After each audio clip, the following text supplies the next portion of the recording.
Hello बच्चों, आज एक मैथमेटिकल लॉजिक से ऐसा क्वेश्चन लेके आए हैं जिसे देख के आपको मजा आ जाएगा। अगर आपको ट्रुथ टेबल यूज करके तो सॉल्व करना आता है क्वेश्चन, लेकिन अगर बोला जाए कि विदाउट यूजिंग ट्रुथ टेबल तो आप नहीं कर पाते हो, आप कहीं ना कहीं अटक जाते हो।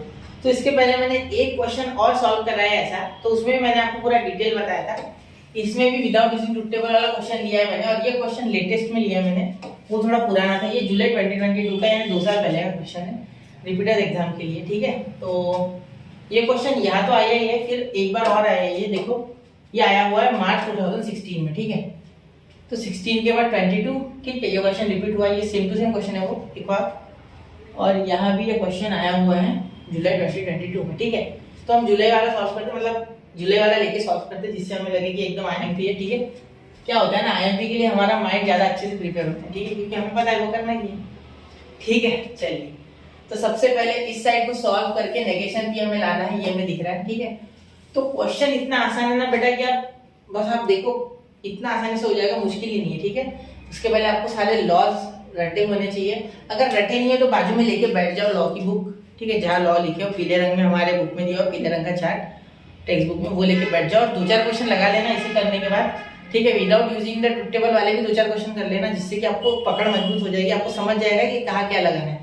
करोगे नहीं तो आएगा कैसे? जब तक पानी में कूदोगे नहीं, पता कैसे चलेगा पानी ठंडा या गर्म, या आपको सर्दी हो रही है नहीं, या आपको आपको स्विमिंग आता है या नहीं, तब पता चलेगा ना जब आप कूदोगे, या स्विमिंग तब सीख पाओगे जब कूदोगे। ठीक है, तो चालू तो करना पड़ेगा कहीं ना कहीं से। चलिए ठीक है, तो मैं शुरू कर रहा हूँ कूदना। नेगेशन पी और क्यू, और नेगेशन पी एंड क्यू। ठीक है, इक्विवेलेंट टू नेगेशन पी, ये मुझे प्रूव करना है। तो मैं यहाँ नेगेशन पी लाऊंगा सॉल्व करके पूरा। ठीक है, तो यहाँ 2 रास्ते मेरे पास, ध्यान से देखना। यहाँ क्या कर सकते हैं, नेगेशन अंदर ले जाके यहाँ भी ऐड कर सकते हैं। ठीक है, तो क्या हो रहा है देखते, चलो नेगेशन अंदर लेके जाते हैं। यहाँ मुझे दिख रहा है कि सबसे पहले मुझे यही सॉल्व करना है, डी मॉर्गन्स लॉ लगा के, जिससे कि नेगेशन अंदर चले जाए। ठीक है, तो मुझे कुछ सेम मिलेगा, देखना अच्छे से देखना, बहुत आसान है। ठीक है, नेगेशन भी अंदर गया बेटा, और यहाँ आया and negation Q, and negation Q. ठीक है, बहुत ही इंटरेस्टिंग है क्वेश्चन, ज्यादा मुश्किल भी नहीं है, और अच्छा खासा कॉन्सेप्ट पढ़ा के जाएगा। देखो, नेगेशन पे अंदर गया, ठीक है, ये नेगेशन अंदर गया, नेगेशन पी बना, नेगेशन क्यू बना, और का एंड कर दिया। ठीक है, according to De Morgan's law, law number 5। ठीक है, आपके उस चार्ट में लॉ नंबर 5। ठीक है, उसके बाद और, ठीक है, इसे कोई हाथ नहीं लगाएगा क्योंकि इसके पास कुछ है ही नहीं करने के लिए। ठीक है, तो यार लिखना डी मॉर्गन्स लॉ। ठीक है, नेगेशन जब करना होता है ना आपको, नेगेशन एक क्वेश्चन होता है, इसमें ही नेगेशन फाइंड आउट करो, इसके ही ऐसे कुछ दिया होता है, एक सिंगल, ये नहीं होता है दूसरे साइड वाला, तो तब आपको नेगेशन में तो डी मॉर्गन्स का बहुत यूज होता है। ठीक है, चलो, तो ये देखो, अब यहाँ तक बातें हो गई। अब यहाँ देखिए, यहाँ आपको क्या नेगेशन पी यहाँ और नेगेशन पी यहाँ इक्वल दिख रहा है, बिल्कुल दिख रहा है सर, आप बोलोगे। तो बेटा यहाँ अगर आप ध्यान से देखोगे, एंड और एंड, अरे यार डिस्ट्रीब्यूटिव लॉ देखो, आपका फोर्थ वाला उसमें आप लॉ देखो, डिस्ट्रीब्यूटिव लॉ, उसमें 2 है, एक एंड है, और एक और एंड और है। तो यहाँ देखो, एंड वाला आपका टाइप बैठ रहा है उसमें। ठीक है, बुक लेके बैठो। ठीक है, और अच्छे से फील कराना है तो। ठीक है, तो उसमें आपको देखना होगा कि उसमें जो P एंड Q, ठीक है, और P एंड R है। ठीक है, उसमें से अगर आप ये P कॉमन निकालते हो, ठीक है, तो ये वाला जो एंड वाला साइन है, ठीक है, ये यहाँ आ जाता है। ठीक है, और ये Q आ जाता है, फिर बाद में ये और वाला जो साइन है ये आता है, फिर बाद में R आता है। देखो, मैंने यहाँ उल्टा किया, मैंने रिवर्स किया, वो यहाँ से यहाँ गया टेक्स्ट बुक में लेके, मतलब ये इधर लिखा है लेफ्ट हैंड साइड में और ये राइट हैंड साइड में, मैंने यहाँ से यहाँ आया मैं, क्योंकि मुझे छोटा करना है, मुझे दिख रहा है मुझे छोटा करना है। ठीक है, इसलिए मैं एक्सपांड नहीं करूंगा, मैं छोटा करूंगा। ठीक है, तो समझ रहे हो मेरी बात, थोड़ा सा सोचना है, वापस से देखना, ये नहीं समझा तो इतना पार्ट। ठीक है, चलिए मैं चलो आगे। ठीक है, अब मैं क्या करूंगा, नेगेशन पी लिख दूंगा। ठीक है, फिर लिखूंगा मैं यहाँ के ये वाले साइन, क्योंकि ये वाले साइन अंदर लेके जाता है ये टर्म, जबकि ये बाहर होता है। ठीक है, तो अंदर लेके जाता है, और ये जो होता है ये पूरा एक होता है, मतलब ये साइन और ये। ठीक है, तो मतलब लॉजिकल कनेक्टिव। ठीक है, मैं शॉर्टकट में साइन कर रहा हूँ, नेगेशन क्यू और क्यू, क्वेश्चन खत्म है।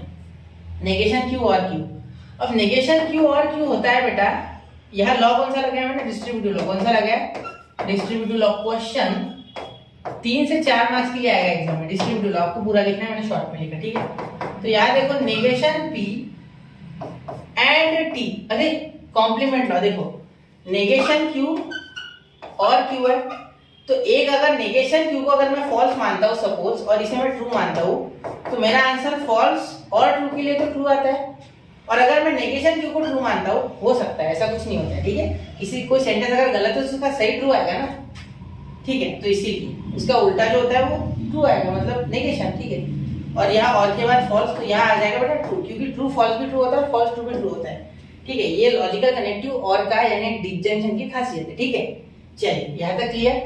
अब ये ट्रू है, ठीक है। तो यहाँ कौन सा लॉ लगाया मैंने, कॉम्प्लीमेंट लॉ। कौन सा लगाया, कॉम्प्लीमेंट लॉ, या कॉम्प्लीमेंट्री मत लिख देना, कॉम्प्लीमेंट्री लिखना, ठीक है।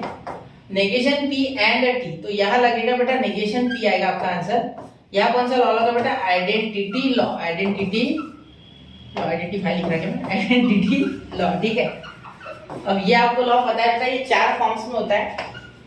P एंड T के लिए आप लिखते हो बेटा P equivalent to P, P and F के लिए आप लिखते हो बेटा इक्विवेलेंट टू F, P और T के लिए आप लिखते हो बेटा इक्विवेलेंट टू T, P और F के लिए आप लिखते हो बेटा इक्विवेलेंट टू P, ठीक है। तो ये आपको याद होंगे, तो ये दोनों ऑटोमेटिक हो जाएगी, ठीक है। चलिए, तो समझ रहे हो मेरी बात, तो आपको इसीलिए ये लॉज आने चाहिए। बहुत ही आसान है, 3 से 4 मार्क्स का क्वेश्चन है, ठीक है। और 2 बार रिपीट हो चुका है एग्जाम में, अभी बाकी के तो मैंने रिसर्च नहीं किया इतना, लेकिन 2 बार रिपीट हो चुका है, मुझे दिख गया इसलिए मैंने ले लिया। और ये जनरली बच्चों का कमजोर होता है यार, इसमें होता कुछ नहीं है, बस बच्चा डरता कहाँ से, सोचता है यार इसे क्या करे, बेटा अंदर घुस के देखो उसके, या कुछ नहीं हो रहा है ना तो इसे डायरेक्ट इसके अंदर घुसा दो डायरेक्ट, ठीक है। या साइन देखो एंड और एंड, या और एंड और, ज्यादा से ज्यादा ना डिस्ट्रीब्यूटिव बहुत बार लगता है, मैंने ऑब्जर्व किया इसमें कि बड़ा सा होना और उसका छोटा करना हो तो डिस्ट्रीब्यूटिव ही स्टार्टिंग में लग जाता है, ठीक है। या एसोसिएटिव पहले लगेगा फिर डिस्ट्रीब्यूटिव लगेगा, ठीक है। या कॉम्पिटिटिव, ऐसा कुछ होता है जिसमें मसाला मिक्स करके देते हो, थोड़ा बहुत हमें अलग अलग करना होता है, क्या है उसमें, थोड़ा सोचो, 2-4 क्वेश्चन करो, गारंटी देता हूं आपको ये क्वेश्चन निराश नहीं करेगा। 4 मार्क्स के लिए 2 मिनट में हो रहा है, 2 मिनट, बाकी का जो समय है उस क्वेश्चन को दो जो थोड़ा सा आपको डिफिकल्ट लगता है, वेक्टर का क्वेश्चन हो गया, या डिफरेंशियल इक्वेशन का क्वेश्चन हो गया, जो कि स्पेशली लीनियर डिफरेंशियल इक्वेशन अगर आता है, या सपोज आ रहा है लाइन्स एंड प्लेन्स को डिफिकल्ट क्वेश्चन आ रहा है, तो उसको दो ना समय, इसे मत देना, ये बहुत आसान है, ठीक है। तो प्रैक्टिस करते रहे बच्चों और आगे बढ़ते रहे, और कोई मदद चाहिए तो मुझे बताते रहे, पढ़ते रहे, आगे बढ़ते रहे बच्चों। उम्मीद है आप क्वेश्चंस लगा रहे हैं। जय हिंद, जय भारत।